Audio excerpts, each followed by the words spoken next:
Hi, I am Marina Rosenfeld. I am making this video for you from New York, where I live and work. We're in my studio. We're many weeks into our kind of quarantine, lockdown, as I know you are. So since we can't meet in person yet, I'm making an introduction to my work, Teenage Lontano, for you. First, let me say I'm grateful for your participation. I'm very happy. Thank you for your interest and your collaboration in my cover version, which is a term I hope you know, but if you don't, you will come to know it in the work.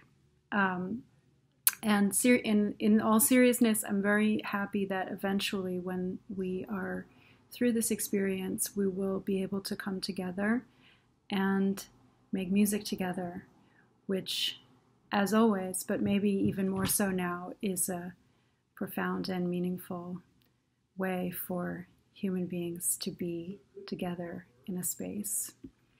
I'm going to give you a few ideas about the concepts in my work and a few practical tips about how to perform it.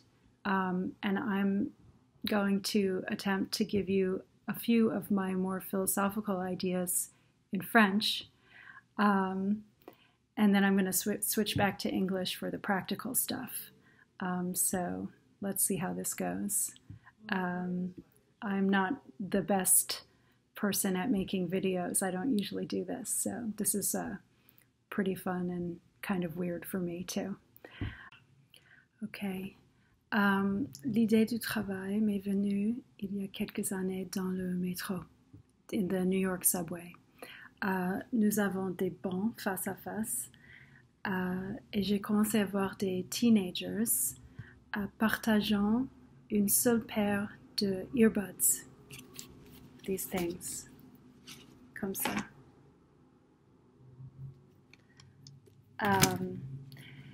J'ai trouvé ça vraiment très intéressant.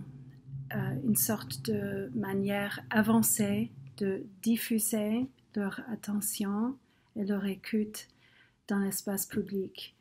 Il y avait vraiment plusieurs éléments de ce scénario que j'ai trouvé intéressant.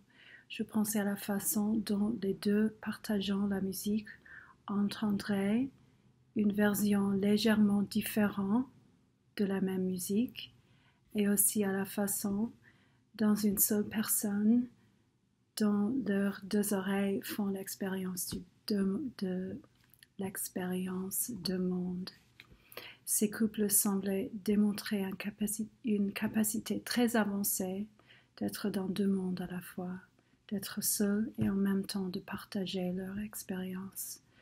Et j'ai pensé que, comme une sorte de réception, c'était la chose la plus intéressante que j'avais vue depuis très longtemps. So, l'idée de la partition de Teenage Lontano est donc née de cette façon.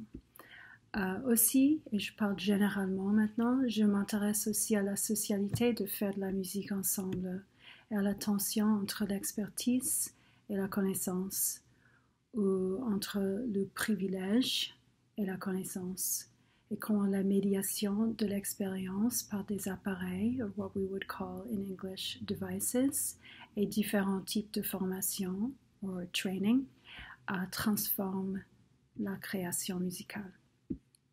Okay, so that was fun for me to attempt to tell you in French, and now I'm returning to English to give you some practical ideas. Or just really, it's not difficult to perform this work, but there's a few things to keep in mind. The technique for singing my cover version of Lontano is to listen to the tone you hear in your ear, which will be my voice, I'm sorry, and to sing it. So take a breath, then sing the note out loud and clear and simple for as long as your breath allows. You can use the syllable ah. So if you hear in your ear ah, then you will also sing ah. Don't transpose to another octave, that's important. Just sing that exact note to the best of your ability. It doesn't have to be perfectly timed, but the note, the pitch, la fréquence has to be as accurate as possible. If you need to take a breath and continue. If you still hear the tone in your ear, that's fine too. And it will be necessary at times to take a breath and continue. The main thing is to understand that you're probably sharing a soundtrack with your partner in the line, and others around you may be singing something else. So you will hear a rich combination or aggregate of pitches, but your task is only to sing your pitch. And also there's a large sound installation overhead that includes pre-recorded voice. So some participants have compared the experience of singing Teenage Lontano to the experience of singing in the shower. It hopefully feels really good. It's extra resonant and something like being part of an ocean or a cloud of sound. Other than that, I think the main thing is that we come together and try it and do it, and it falls into place in that way. Occasionally you will hear my voice in your ears say, whistle. This is a sifflet. You'll have one around your neck on a string, and when you hear me say, whistle, you will lift the whistle, your sifflet, to your mouth and blow it loud and long, the same as you will be singing the tones. This is a way of reproducing very high frequencies in the score that are about beyond the range of the human voice, or most human voices. Ok, j'espère que cette introduction vous aura été utile et compréhensible. Je suis contente de finir avec ça, et à bientôt, and goodbye from New York.